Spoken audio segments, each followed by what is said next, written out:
GT Holidays, South India's #1 travel brand. You know you are special when you're with GT Holidays.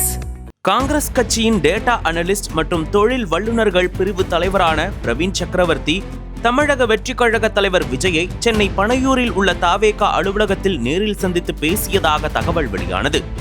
ராகுல் காந்திக்கு மிக நெருக்கமானவரும் காங்கிரசின் தேர்தல் வியூக வகுப்பாளருமான பிரவீன் சக்கரவர்த்தி விஜயை சந்தித்தது அரசியல் வட்டாரத்தில் பெரும் சர்ச்சையை ஏற்படுத்தியது. இந்த சந்திப்பு 2026 சட்டப்பேரவை தேர்தலை முன்னிட்டு காங்கிரஸ் தாவேகா கூட்டணி குறித்த யூகங்களுக்கு வழிவகுத்தது. அதே நேரம் திமுகவுடன் காங்கிரஸ் கூட்டணி தொடரும் என தமிழக காங்கிரஸ் கமிட்டி தலைவர் செல்வ பெருந்தகை திட்டவட்டமாக தெரிவித்தார். இந்த சூழலில் அனைத்து மாநிலங்களையும் விட தமிழகம்தான் அதிக கடன் வாங்கியுள்ளதாகவும் 2010 உத்தரப்பிரதேசத்தை விட தமிழக கடன் குறைவாக இருந்த நிலையில் தற்போது UPயை விட 2 மடங்கு அதிகமாக உள்ளதாகவும் பிரவீன் சக்கரவர்த்தி சமூக வலைதளத்தில் பதிவிட்டார். இது இந்தியா கூட்டணிக்குள் சலசலப்பை ஏற்படுத்தியது மட்டுமல்லாமல் தமிழக அரசியல் வட்டாரத்தில் பெரும் விவாதத்தை கிளப்பியது.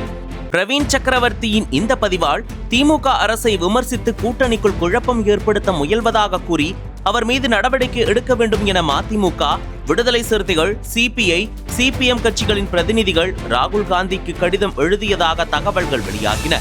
இதையடுத்து காங்கிரஸ் உட்கட்சி விவகாரங்களில் கூட்டணி கட்சிகள் தலையிட வேண்டாம் என காங்கிரஸ் MP மாணிக்கம் தாக்கூர் எச்சரிக்கை விடுத்துள்ளார். மேலும் காங்கிரஸ் தனது உட்கட்சி விஷயங்களை எப்படி நடத்த வேண்டும் என்று கூட்டணி கட்சிகள் உத்தரவிட தொடங்கியது எப்போது? தங்களது உட்கட்சி விஷயங்களில் இதுபோன்ற பொது கருத்துக்களை இக்கட்சிகள் ஏற்றுக்கொள்வார்களா? தமிழ்நாடு காங்கிரஸ் தலைமை ரவிக்குமார் MP, துரை வைகோ, சண்முகம், வீரபாண்டியன் ஆகியோரிடம் உங்கள் கட்சி உறுப்பினர்களை இப்படி சமாளியுங்கள் என்று சொன்னால் அவர்கள் அதை சகிப்பார்களா என்று அடுக்கடுக்கான கேள்விகளையும் எழுப்பியிருக்கிறார்.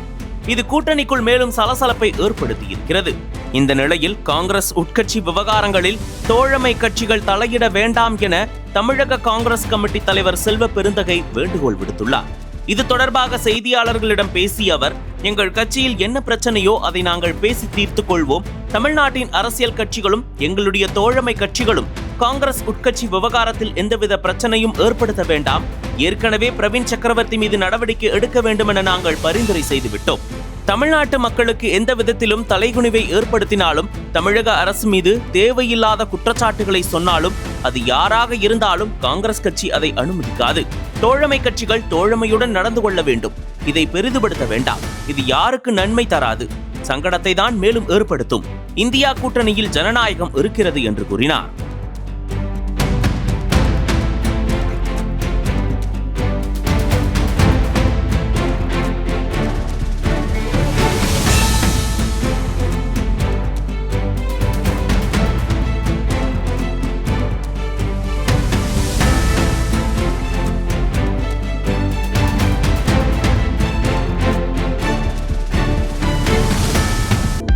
அனல் பறக்கும் செய்திகளை அப்டேட் செய்து கொள்ள நக்கீரன் களத்தை இப்பவே சப்ஸ்கிரைப் பண்ணுங்க.